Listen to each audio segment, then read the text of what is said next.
I'm so delighted to see you here, because I found this place quite by accident. It had nothing to do with the reading. And those of us that do a little reading around town are just delighted to have an independent bookstore with its own niche and another place for us to come and stay away from those big block chains that will go unnamed. My name is Phillip Larrea. My full-time job is as a financial advisor, and I took up writing poetry probably about 2011, and it really was in response to the financial crisis and everything like that. A lot of kitchen table discussions with people where you hear what you don't hear on the news or in the newspapers about how life really looks to us all and what decisions we have to make to get along. And so all of my poetry tends to be in some way informed by how we survive versus how we live. And the latest book is called Part-Time Job, partially because poetry certainly is a part-time job. And the story fascinates me. If you haven't read your Old Testament, Job is this great guy, and he's earned a living, he's raised his kids, done everything right, pillar of the community, sits on the city council, and one day God and Satan are having coffee, and God is bragging about what a great guy Job is and what a good, faithful servant. And Satan said, well, of course he is. He's rich. If he wasn't rich, he wouldn't be faithful. So God and Satan make a bet. And the entire book of Job is how they conspire to destroy Job. They kill his kids. They burn down his house. All of his wealth is stolen. Finally, they leave him a homeless, leprous beggar on the side of the road. And then Job's friends come around to explain to him why he really had it coming and attempt to explain to him the inscrutable justice of it all.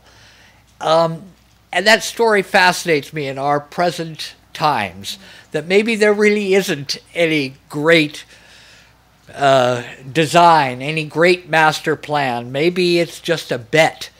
And we are, and here we are. So I'm going to start with Part-Time Job, if I may. You have to finish. Yeah. That's not the way it ends. I'll find something good to say.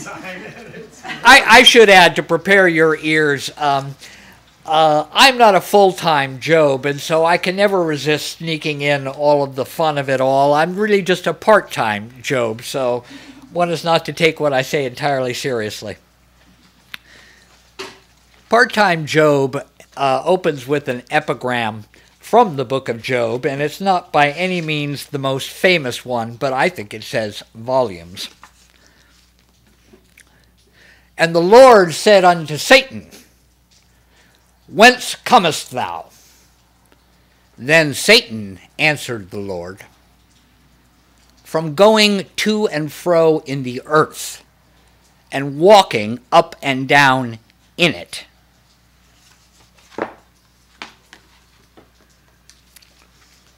I lied. I'm actually going to do one from the last book that is a segue into this, from We the People. This is called a Zen koan. It's an actual form. Nobody knows what the form is, except you'll know it when you hear it. The best explanation is that it is a paradox. Mea culpa, mea maxima culpa. Of course it is my fault. Who else should it be? How shall I blame you, Lord? You were not even there at the time.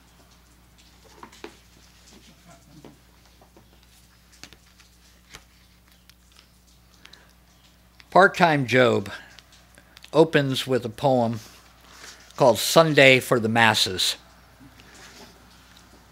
It's got a bit of Spanish in it. If you do not speak Spanish, basically what's going on is that on Sunday we clean house, take a nap, and have Sunday dinner.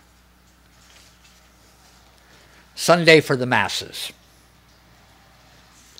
Sunday smells like soapy water. Dia de limpieza. Day for raising a chalice to the newly anointed patron saint of dirty laundry. Dios te bendigo, Juan Pablo el Segundo. Te saludo con un fuerte café Bustelo. Today, this penitent intends to scrub 3 toilet bowls, disinfect 10 countertops, in the Catholic tradition, wiping away the sins of the Protestant world. Now, eyes closed and prostrate, one meditates in tune with the universal somnambulant waves. We wake, come sundown, when families congregate to commemorate the Last Supper. Pernil de Cordero de Dios, puré de papas y judías verde. Thus have we always and everywhere given thanks and praise to the Eternal, while extending our offertory plates for seconds.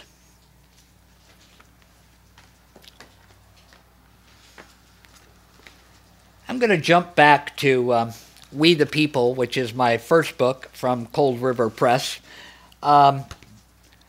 This one is, many of the themes are somewhat the same. This is really an homage to form. If you like form, it's got every kind of form in it. So despite the content, it's really an homage to form. It's Easter time, and I'm getting in kind of an Easter mood. A very short poem called Reincarnation. Reincarnation? Sure, why not? I have had many lives, died each and every time. That's just how it goes. Makes for good stories, though.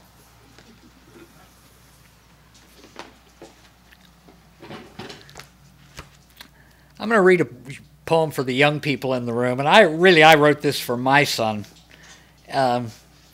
People ask me why I got started in writing poetry, and I'd done it, in college and hadn't done it for 35 years. And the real reason is I did it for my son, who is now about 25, and I just wanted him to have something from old Dad for one of these days. This one was for him, and it could be for you. It's called Raw Milk. Raw milk. Steaming, youthful hubris. You should be drunk now, not later.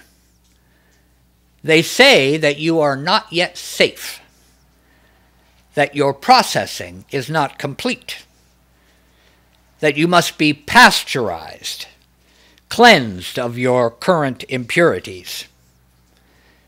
They mean by this to consume you. Better you should curdle early than linger longer in their container past your present future expiration.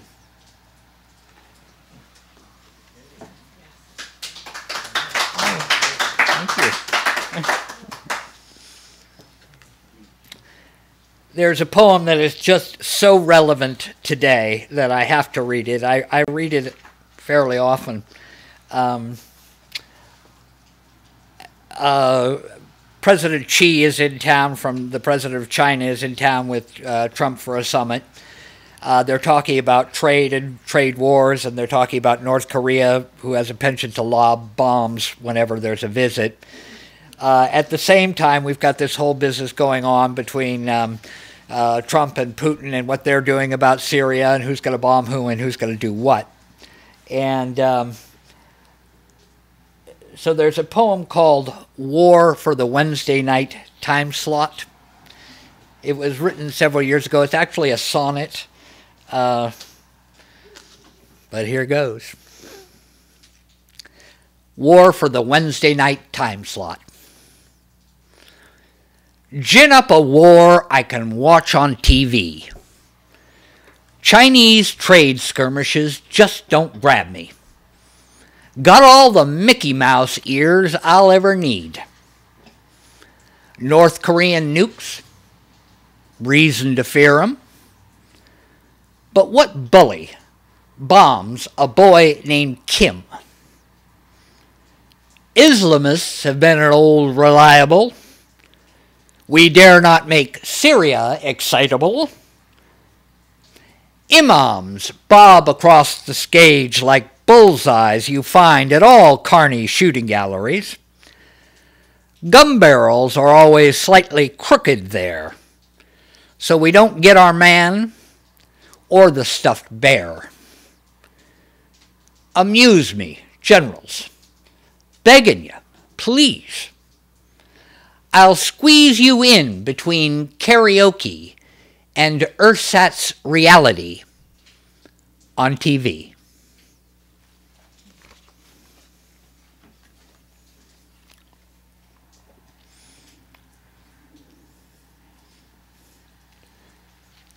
I promised that I would read this sunny gentleman in the back room, a poem that we were talking about the beat poets and that sort of thing, and you know that's still kind of going around, and you know where the groovy places. And when my son first heard about me writing poetry and such, he said, "Oh man, you're not going to wear one of those funny berets, are you? You're not going to have one of those goatees? Tell me you're not."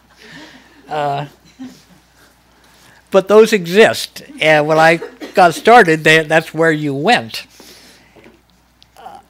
Clearly, I'm not that fellow.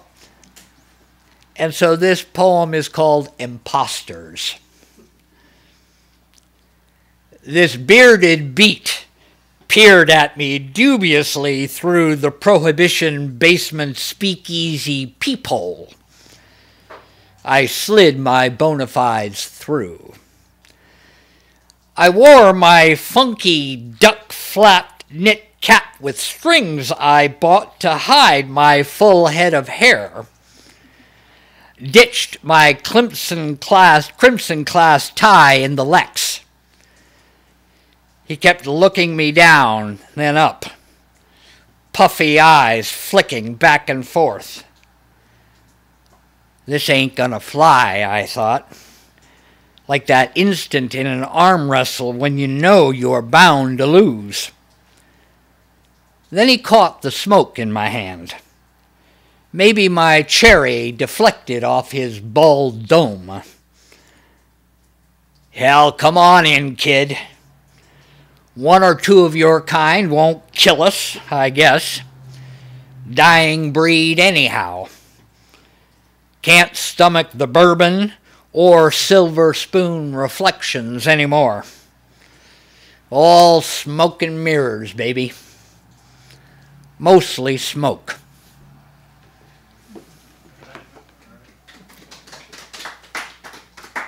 Thank you.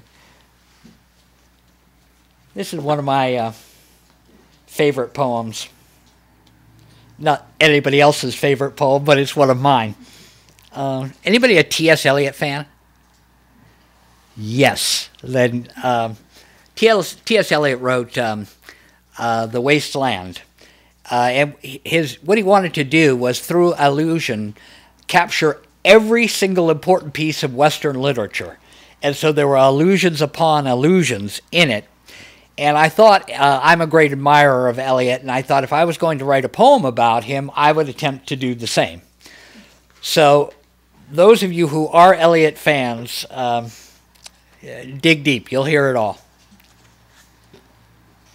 It's called Elegy for Eliot. Who will embrace this orphan, Eliot? He wanders certain half-deserted streets, his nose pressed against the fogged window pane, on the inside looking out. Longing to walk among the bustling, half-dead throngs, commuting from Michelangelo there, crossing Renoir's bridge to Dada End. On this bitter April Thursday morning, he scatters remains of last night's ashes, tucks his practical cat in his rucksack, hopes to fall in with Pilgrim's Progress in peace to Buddha's shrine, without a prayer, his cross to bear. He does not understand.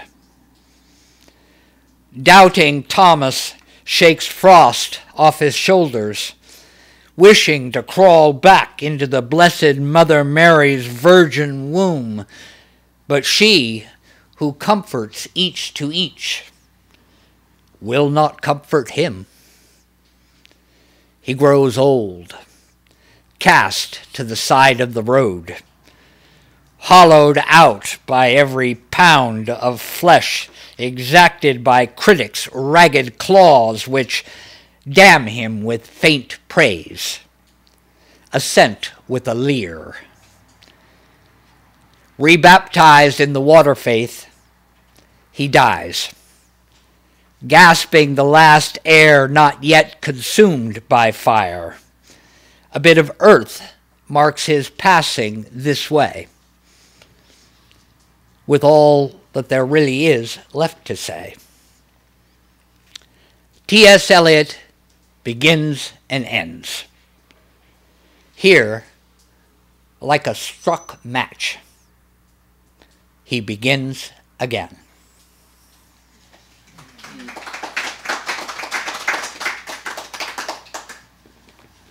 I'm going to do 2 more poems, if I may. One of which I love to read because I get to do a character, and anytime I can do a character, I have fun with it. Anybody know what a busker is? The buskers are the people that play on the side of the road for with their cases open. You throw $1 in, play in the subways, and they really actually kind of make a pretty decent living at it where they are allowed to make it.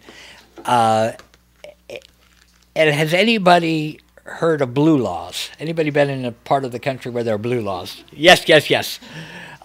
Blue laws make selling alcohol illegal except in the state-run store. So if you go, what you have to do if you want to go to, say, a bar, is you buy the liquor at the state-run store, take it into the bar, and get charged $7 for a 7-Up. So I was in one of those, and this is going back a long ways. I was in one of those, and it's in North Carolina, it's Baptist country. And I asked the guy, how, here we are drinking. How can you do this? And he explained it to me. It's called Buskers and Blue Laws. North Carolina galoot sitting in a flop house, sipping Blue Law Seagrams from a brown paper bag with a side of 7-Up.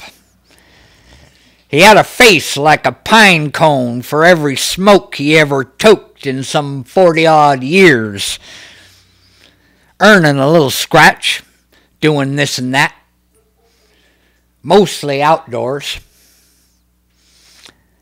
He told me then with conviction, a kind of piety really, that he could smoke and drink as much as any man, but being a Baptist, he don't believe in it, so he won't vote for it neither.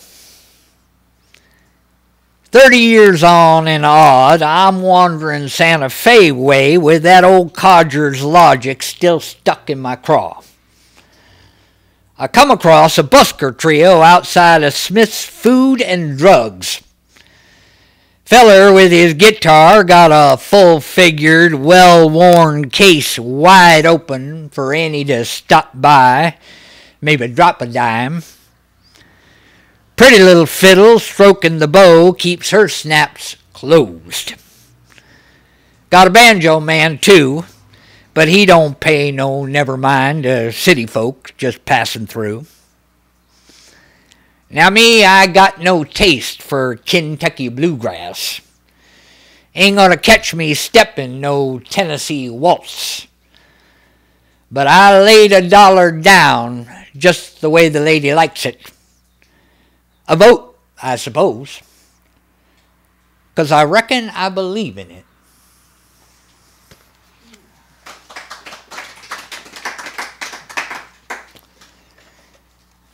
I'm going to finish with a poem called God's Particles. Does anybody know what the God particle is? All right. The Higgs boson. What it is, it's this theoretical particle from which the entire universe began, that all matter sort of condensed and condensed and condensed until it became something that is not even detectable, and yet so heavy in mass that when it exploded, it just collapsed, and the universe has been expanding ever since. And somehow that seems appropriate.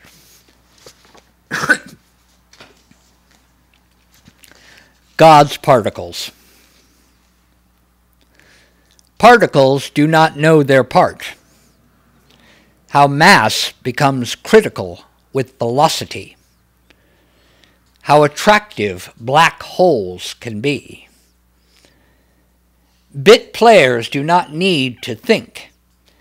To believe resistance is futile. All in good time, the plosive release. Black holes think themselves, if they do, masters of the universe. Believe they are the end. Holes are mean little middlemen between a past that never was and future that will never come. Present, but not accounted for.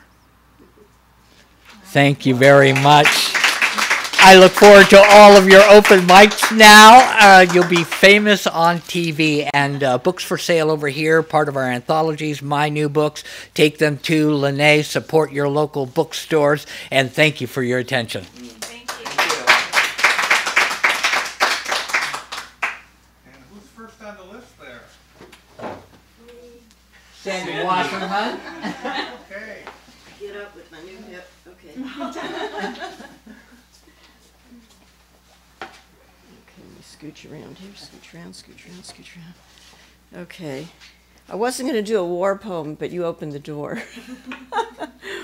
So this is an anthology. It was edited by Luke Bright and Tracy Gordine, two poets in our very large and active poetry community. Hundreds of people, maybe hitting 1,000.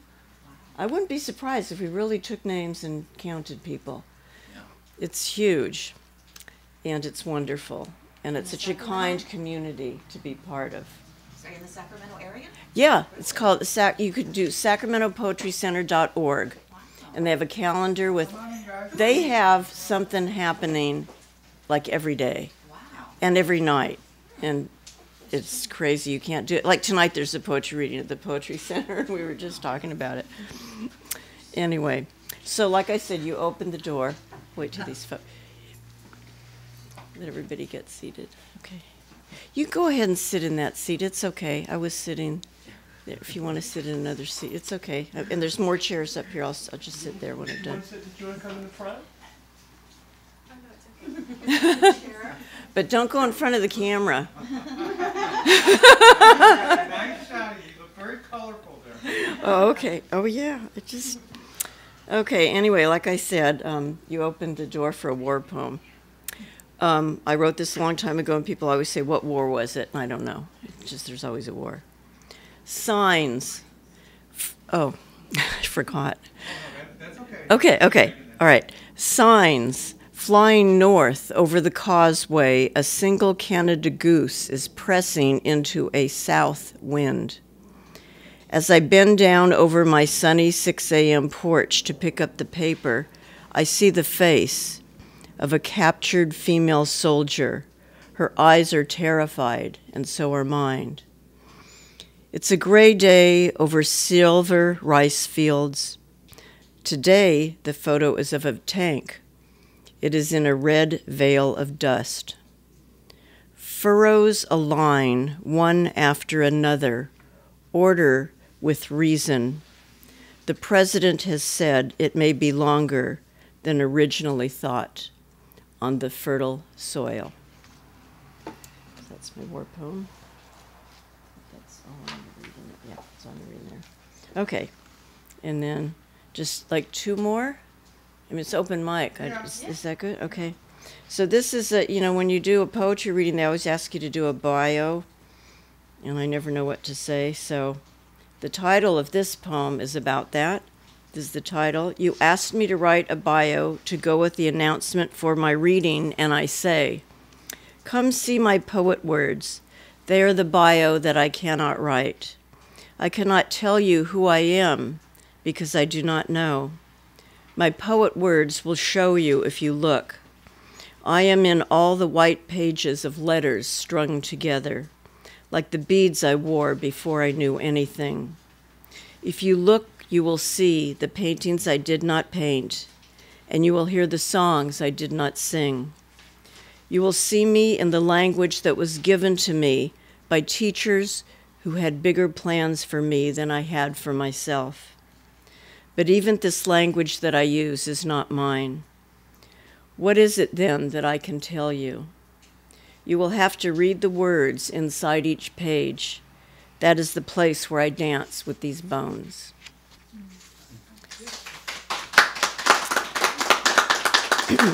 And this is for all you poets out there. You're all going to get this. And I used to go to this poetry thing every night at the Hart Senior Center. Drop in 7:30, bring 10 copies of your poem, and get it workshopped by people. That it doesn't cost any money. You just show up. Again, Sacramento Poetry Center. They have just fabulous. So I was just talking, and people were saying to me in this group that that could be a poem, but quick, write it down, and so this came out of that. There's only the crows to ask. Quick, write it down, you're going to lose it. She's not writing it down, she lost it. She'll be sorry, it won't come back. Like the sonnet I wrote last summer on Highway 49 out of Mariposa. The deer was bloated, heavy against the tarry asphalt. A lovely tawny color, looking pregnant, with belly full of maggots. The crows circling overhead caught the words I did not write. Thank you.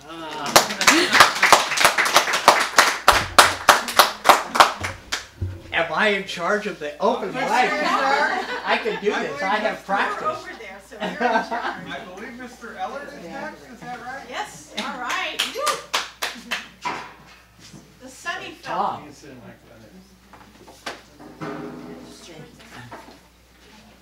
How you doing, baby?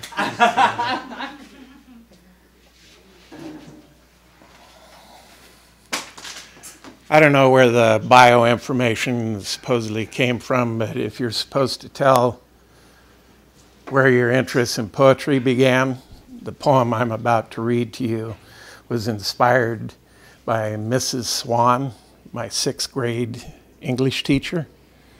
Okay? And we were to create an anthology of poems.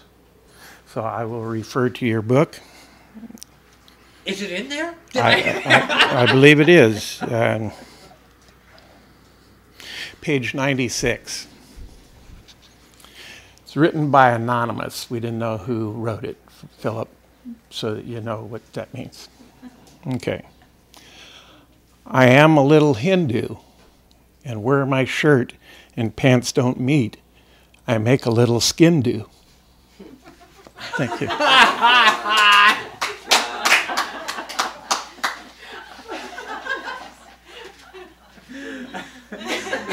Wait, do it again, Tom. It was so short. Just go ahead and do it. Mrs. Swan was real. That was a poem that I got. But all the years I would. Oh, sure. Thank you. So anyway, what I was. Mrs. Swan is real. Was real. She was very old at the time, so I don't imagine she's still surviving. Because I'm quite old. But anyway. Yeah, poetry was very interesting, and as I shared, I've struggled with it myself. I will search, because at one time I think I had it. I was in a college class, and I was well consumed with boredom. So I began to pen a poem. It was regarding how the snow, the freshly laid snow, looked like diamonds. And while I was engaged in my writing, I totally forgot that I was in class. And I was asked by the professor if I had something to share with the class. Being, as you can see here, I'm not too shy with people I don't know, even classmates. So I said, as a matter of fact, Dr. Allred, I do. I stood up, I read my poem. It was very good, and the class clapped and everything, and I tried to keep it, and I will now, since there's a reason, I will search for it. But back to the original poem. I am a little Hindu, and where my shirt and pants don't meet, I make a little skin do.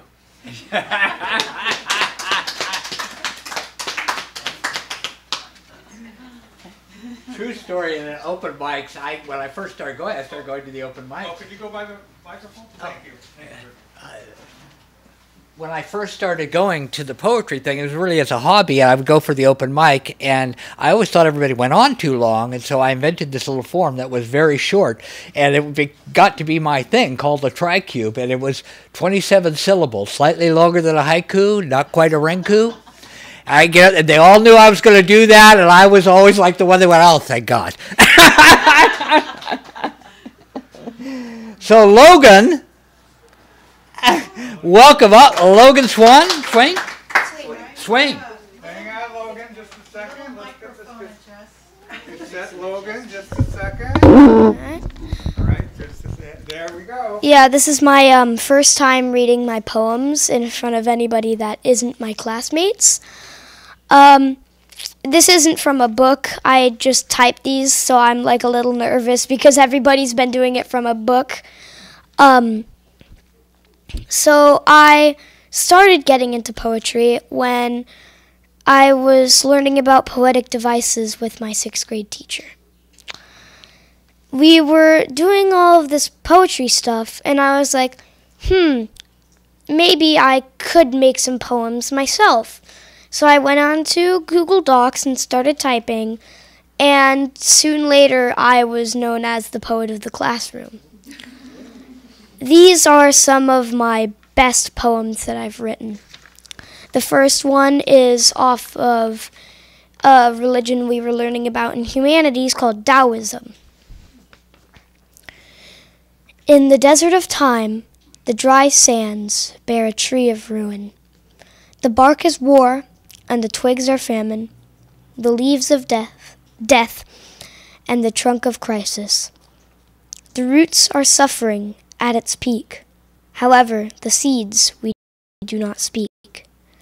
The tree of ruin has a brother, a guardian, much like a mother.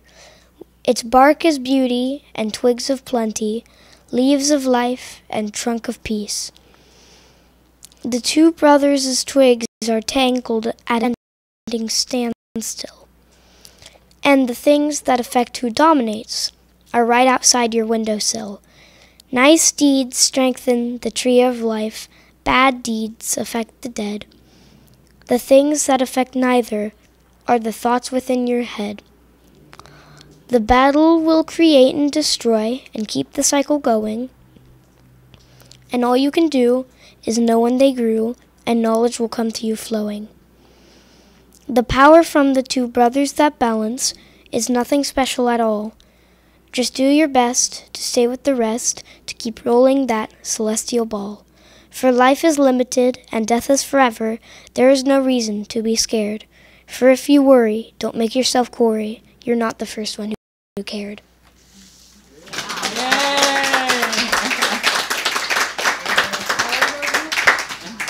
And I am 12. Wow. This one is off of one of my favorite poets that I discovered through watching a movie called Interstellar, Dylan Thomas. All right, yes. This is a poem off of his Do Not Go Gentle Into That Good Night poem. Do not go gentle into that good night. Rage, rage against the dying of the light. The question still stands, though it has helped make fights. What was he talking about, the good night? Was the author, the poet, whose name is Dylan Thomas, talking about the space in her comets? Or was he talking about something larger, maybe about his fear for his father. You can take it however you please. It made many people have their fears come clean. However you say it, you cannot rephrase it, and you will never be able to contain it. I believe he was talking about freedom, as grave men were happy to die with their wisdom. The question still stands about what he meant of the poem he made and the knowledge he lent. Well done. Well done. Great job.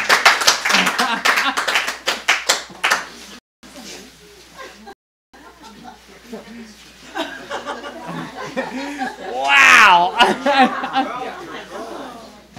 You must get him out to our open mics. I do a reading series on the third Saturday of every month, and the next one is next Saturday at 4:30 in the afternoon. We got to get that guy over there. I'll probably read my Civil War poem next time I go up there. You are a student of the game, Logan. My best advice to you is the best thing that you could possibly do is to go out, listen to some of the other readings, get up and do your reading, and one day you will have developed your own taste for exactly how you do it like nobody else. And that would be my advice, so I want to see him next week. Okay. We got a real poet! I'm falling into my host mode. I can't believe this. Is it Jeremiah? Our last Jeremiah? For a Jeremiad? Yes, very good. So this is great to know about. I'm so excited to hear about the Sacramento Poetry Center, etc. We're kind of relatively new to the Sacramento area, and I moved kind of in Bay Area poet circles for some time. And I know connections have been kind of flying. So I didn't know it was part-time job. I thought it was part-time job, of course, which is probably a new thing. But and I did not bring my poem that I start with the epigram is from the Book of Job. Really? So, have you ever seen the gates of the netherworld or met the janitors of the Shadowland?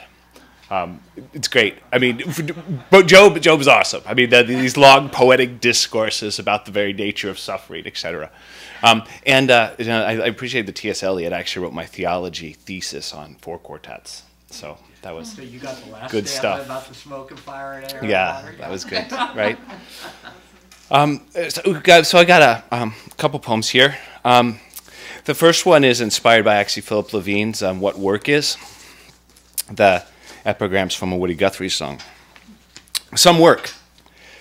My Jesus Christ was a man who traveled through the land, hard-working man and brave. Woody Guthrie. My uncle flew Huey hogs and Nam. Said Jesus was a Union man and Judas was a scab. That was before he got fired during the great air controller strike of 1980.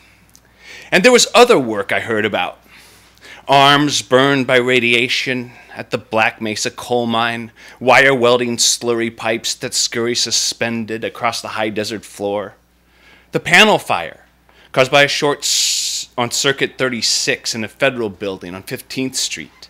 The quiver of current in a half-paralyzed arm. The smell of ozone and burnt flesh. The ceramic virgin with her missing fingers, and stooped Joseph with his hammer and chisel on the shelf beside the door, where I would watch the tractors groom the earth, waiting for my father to return from the fruit groves smelling of citrus and powdered with pesticide. The snap of raw rhubarb in my mother's garden, lying between the carrots and the pole beans on the warm topsoil with its steaming compost and flies. Breath smoking outside the refinery winter, rubbing half-gloved hands in the gray time before the shift, torn from the ladle's white fire and pig iron, watching the Judas buses moan and hiss on the other side of the picket line.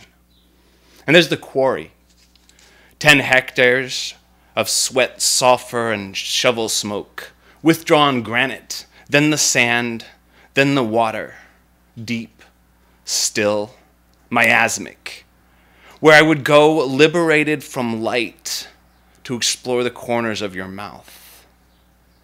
But I can't make a garden on these slopes behind the house.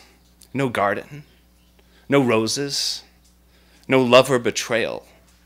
Just this empty bottle, this scar near my eye, and Jesus, his lumber and nails affixed to the sheetrock above the bed. Woo!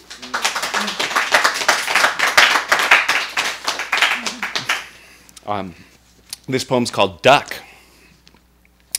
The plucked duck, incipient, salted on the granite slab, and you, lover, enveloping me, with your wet gaze, butterfly the body, kitchen shears clicking through the ribs along the spine, you push off from the corner, as when I was learning to swim, belly flop gasp, stomach full of pool water, panic, and tense, the spices on your buttered fingers, daub off my reddened eyes, the duck quivering like a newborn in incubator lights, flailing for the womb, and my father, for the socket wrench I passed him in the dark oil beneath the car, or my mother pulling me to her breast, which I don't remember. But here, this hard body politic turns tender, saute and memory hiss, the bubble of live flesh, and the open chaos of your kiss.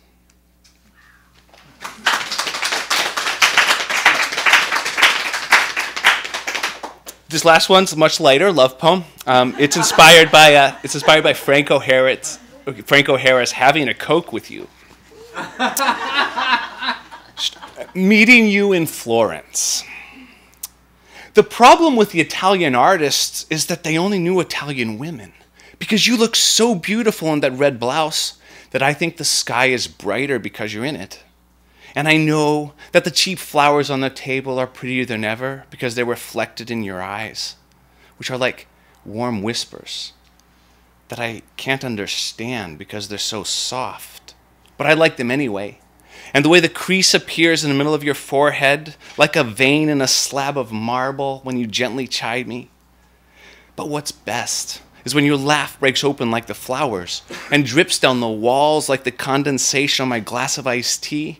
And that's why looking at you across the table, twirling your hair in your fingers like you always do when you're thinking deeply about something, is more inspiring than all those statues and paintings we saw today.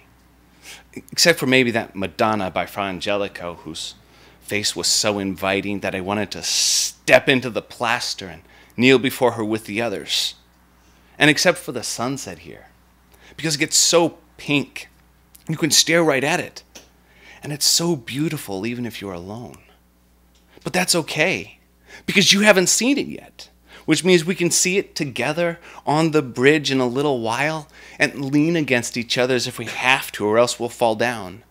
And we'll listen to the sound the sun makes as it sinks into the river, but not to the people walking back and forth talking about Botticelli and Leonardo and Giotto and Michelangelo, because we won't want to, because right now you're here.